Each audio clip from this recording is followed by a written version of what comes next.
I would like to start with the last speaker. Thank you very much, Ruben, for a beautiful presentation.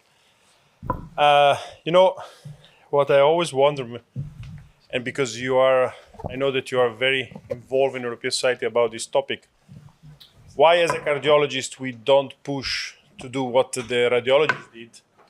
The radiology obtained to have everything in DICOM imaging. So why we don't push to have a standard of a digital electrocardiogram storing everywhere, because we are still working with the PDF file that is like is a digital way to save paper. And when we do analysis, we still do analysis in a very basic and ancient way. Why we don't, our side, not to protect, but actually to make our role, why we don't push to have a standardization of the storing and to have a digitalization of the ECG for all these companies should be obliged to it. Most of the companies that they have it. GE, for example, they have you have to pay for it. You have the raw data access in DMA format. The only thing is that make rules, like now the charger of the old phone have to with one single pin. Yeah, that makes sense. That this is the idea that is behind the European health data space. That is to have a common data space that will be used in the future for research. Now Europe is discussing between different countries what data they are going to be shared. Because there are some sensitivities and some countries want to share some data and others they are not. The first idea is to, if you go to Italy for holidays and have an accident, the traumatologist will have access to the data. But what is behind is to have a big data set of 300 patients, and in this way can be used for research at university level and also private companies. So that is the future.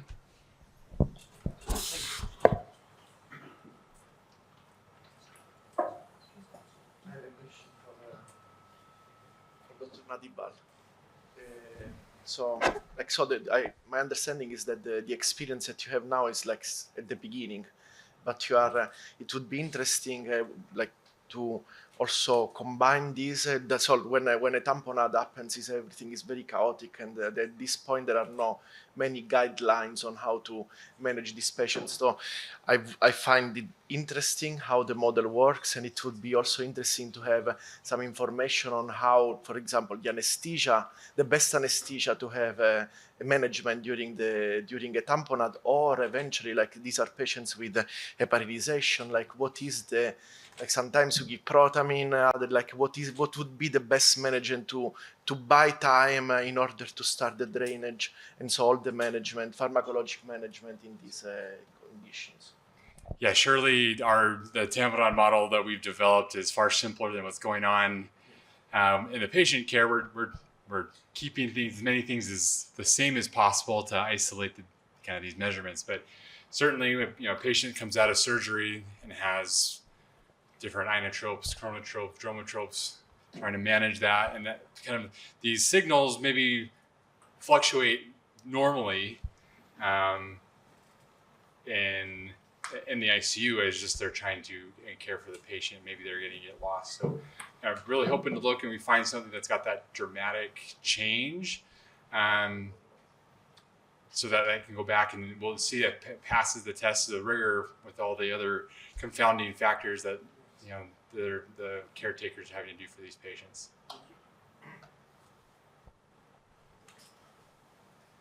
Two quick questions, if I may. Well, first for Dr. Nadidal. For your tamponade model, did you consider using pericardial access? Perhaps I missed that. Is there a reason? Sorry, using percutaneous access. Is there a reason not to use percutaneous access for the development of such a model? Yeah, so we started doing a cut down just to get an echocardiogram window. There's the swine has a large fat pad right underneath the sternum, so it was very challenging to get the echocardiograms. And so we could do a stick and do ultrasound guided to get there, but we're typically doing that cut down anyway to get that access. Sure. I mean, maybe we can speak about it offline, but a number of years ago, we sort of developed a technique using lateral thoracoscopy and contrast injection, and we were quite effectively able to get to the pericardial space. But in our experience, my second question was, do you find the pericarditis? So probably in around about 30% of our animals, we would find the pericardium was like super adherent, and we just couldn't. And I wondered what your failure rate was for the model. Yeah, certainly pericarditis does occur, and we're unable to do the experiment in that situation. But yeah, certainly is a concern for us to get an animal with pericarditis. Wonderful, thank you. So one question for Neil. With your anatomical study about the conduction system and also the individual lab, you have a very nice view.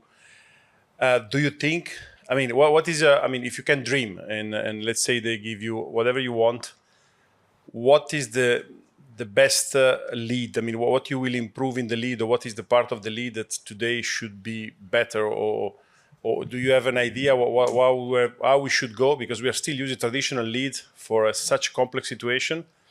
And if we're gonna prolong the procedure, we're gonna in the way harm the patient, because straightforward apex implantation, it takes in an expert hand, it's a very short procedure with a short X-ray exposure.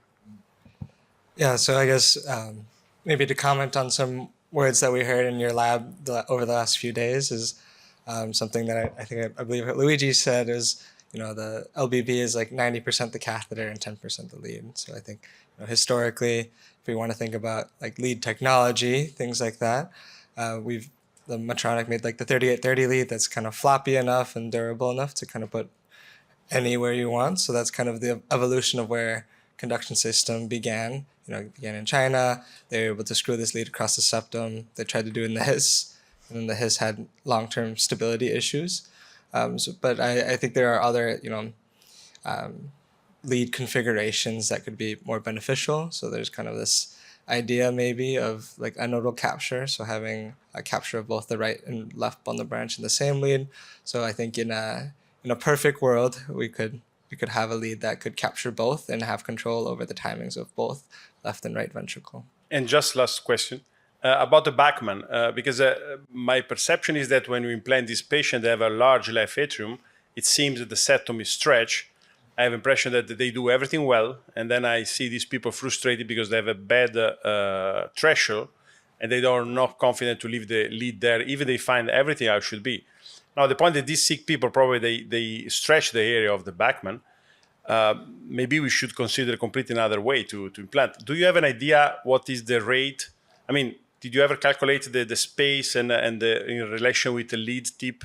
If what is the rate of failure on the high threshold implantation, or you have this data? I don't know. It's just a question. Yeah, so I mean that's a very good question that we're trying to track down, especially because, you know, we talk about physiologic pacing, but we're pacing in aphysiologic hearts, right? They're things that have changed over time. So perhaps kind of the new idea that we might follow into is maybe not just Bachmann's bundle pacing, but similarly following the ventricles to pace the left atrium more directly rather than trying to follow something from the right side.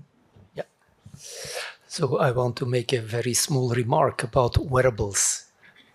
So I've been working 10 years on wearables. So we started 10 years ago.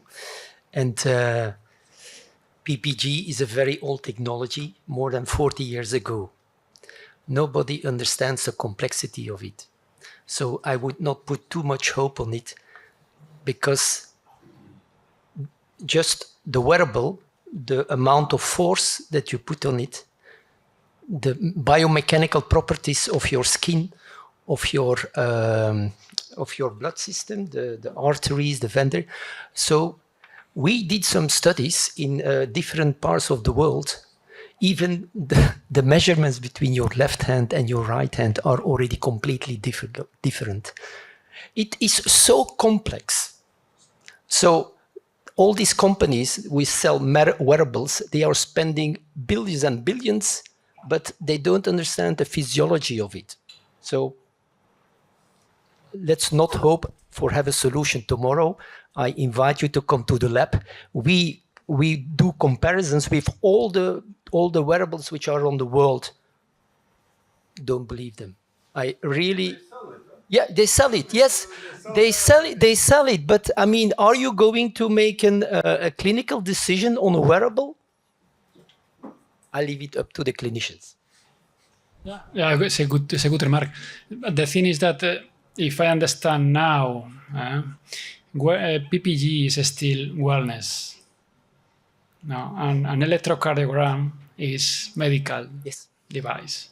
In this context, with PPG, we cannot take a clinical decision. So- There was a lot of pressure during the guidelines of AFib published last year about introducing PPG as a way of diagnosis of atrial fibrillation. Yeah. At the end, we didn't go through because it's impossible. You cannot differentiate an ventricular transistor from AFib sometimes. No? Yeah. I totally agree with you. Good remark. Thank you. I have two small questions for Neil. So first one, in your presentation showed very nice that you positioned the catheter on the various places on the septum. The question is, did you use fluoroscopy or direct visual control with the camera? And the second question, you also showed very nice images of micro CT of left bundle branch. Do you think there is a way to integrate it into the fluoro or imaging systems to target precisely where you want to be? Yeah, so to answer your first question, all the leads were implanted fluoroscopically in the animal. So all leads were left in place prior to reanimating on the visible heart apparatus. So it would have been wonderful if I could see everything and where the leads were implanting, but we primarily did fluoroscopy based. And then we kind of developed our own catheter specifically for canine models. And then just using ventriculograms of the right side to try to get a spread across the septum. And then on the second hand, there are different technologies looking at trying to integrate this. They are a little bit oversimplified in my opinion now of conduction system anatomy, but merging the fluoro, so understanding the 3D structure with what is actually underlying underneath, there's perhaps a space where we can have a statistical shape model of where it might be. It won't ever be perfect, but it'll be helpful with orientation. Thank you very much. I have a question for Makoto and James.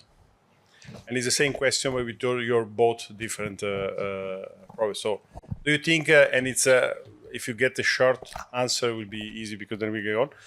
Do you think your model is ready to go on the prediction in the clinical trial? Clinical trial, you're saying? Yeah. I don't believe so, not at this point in time. I think more testing is is going to be needed. You will be able to predict in the future? I believe so. With so there's a lot of people working on this problem, and I'm with collaboration with Medtronic. We're kind of trying to determine this aspect of how can we actually create this transfer function between these very complex form factors that are coming out, because the goal is to create these large electric fields and create the lesions necessary, but between the configuration that we're utilizing right now, we still need to do human blood, and then ask me next year. But you see a fixed relation. I mean, you see a trend that could be predictable. Most definitely, yes. With the larger waveforms, it still shows that it's linear, but I would like to also push out those ablation lesion sets to see where that fails. Okay. Makoto? Okay, thank you for your asking me. Are you referring to the AI model or the strain? The string. Strain. Okay, thank you so much. I think it could be. But before that, I should confirm the result of this project. So, so I will do that at first. And how your vision, I mean, how you will approach then the procedure after? I mean, which data you will give to the clinician before the procedure? What you were going to advise? Before, So if you have the volume and you have this fancy CT scan with the modeling, what you will be able to predict to the physician before the procedure on the strategy? Thank you but this time I compared the treatment before and after the treatment. Yes. So maybe I don't have I can do nothing. No, I tell you because the problem is that sometimes there is always the doubt if we are too aggressive or not, respect of the disease of the patient. Yes. So the question is, do you think you can find a cutoff where we can decide to do something more or not? Yes, I think so. So to get the strength of the many perspectives of the left atrial heart, we can get some threshold to go to okay or not to procedure to do the procedure. Yes. I would like to thank the speakers for the outstanding presentations and discussion, and we can move forward with session 6.